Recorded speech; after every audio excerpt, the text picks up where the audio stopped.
របៀបធ្វើបន់នៅក្នុងហ្គេម Mobile Legends ខ្ញុំនឹងលេង Hero Tiger ហើយយក Flame Shot ទៅបាញ់បើសគេហើយខ្ញុំបាញ់បើសគេហ្នឹងគឺមិនចង់លួចបើសគេទេគឺបាញ់ដើម្បីឲ្យបើសគេអស់ឈាមលឿនឲ្យ Hyper គេ farm កាន់តែលឿនឃើញខ្ញុំធ្វើបន់អត់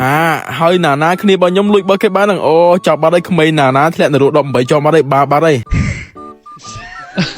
ហើយកន្លែងនេះខ្ញុំត្រូវចាប់គេបានណាក៏ប៉ុន្តែខ្ញុំធ្វើពុតជាចាប់ខដើម្បីឲ្យខ្ញុំបានបនកាន់តែច្រើនបើសិនជាកន្លែងហ្នឹងខ្ញុំចាប់គេបានណាហើយគ្នារបស់ខ្ញុំវាយគេងល់ច្បាស់ជាបានមកលើខ្ញុំហើយចឹងឃើញខ្ញុំធ្វើបនអត់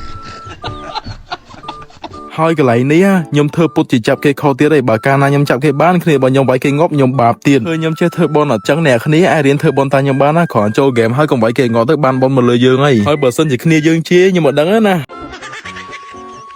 ហើយកន្លែងនេះខ្ញុំធ្វើពុតជាចាប់គេខុស4នាក់អូយចយយាបនចូលច្រើនដល់សិតបនសង្ស័យថាធ្វើបនគ្នារបស់ខ្ញុំជាឥឡូវតែអត់បញ្ហាហ្គេមនេះខ្ញុំលេងវគ្គ Classic សบายហ្នឹងមិនមែនលេងវគ្គ Rank ទេហើយអ្នកគ្នាឃើញខ្ញុំលេង skin ថ្មីរបស់ Tiger Collector ហ្នឹងគឺមិន skin តែគឺ skin 3 72ម៉ោងហើយបើអ្នកគ្នាចង់ដាក់ពេក game អាចដាក់បាននៅខាង Net Online Store ពេកខាងគាត់តម្លៃធូរថ្លៃហើយសុវត្ថិភាពដល់ account ទៀតសម្រាប់ឈ្មោះ page របស់គាត់ដែលខ្ញុំមិនសិននឹងឯងហើយលេខសារនៅក្រោម comment អាចចូលដាក់បានហើយខ្ញុំចង់ឲ្យអ្នកគ្នាមើលកន្លែងនេះមួយ Wanna Musky Boy Disky Boy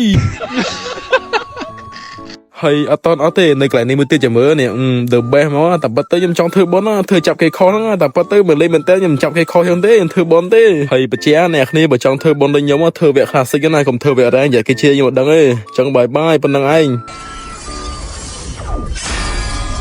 Defeat